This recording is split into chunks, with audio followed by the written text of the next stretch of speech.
ഇപ്പം നമ്മൾ നാട്ടു റോട്ടിൽ പെട്ടുപോയി ഒരു വണ്ടിയിൽ നിന്ന് മറ്റൊരു വണ്ടിയിലേക്ക് പെട്രോൾ എങ്ങനെ മാറ്റുന്നത് നോക്കാം. അതിനായിട്ട് ഇത് കണക്ക് ഒരു ഒഴിഞ്ഞ കുപ്പി എടുക്കുക, പിന്നെ ഇത് കണക്കത്തെ ഒരു ട്യൂബ് എന്നിട്ട് ഇത് ഹോൾ ചെയ്യണം. നമ്മൾ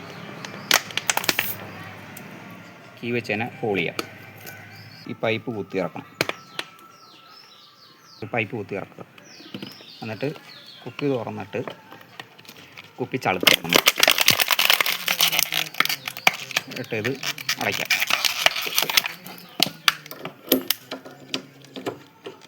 ടാങ്ക് തുറക്കുക.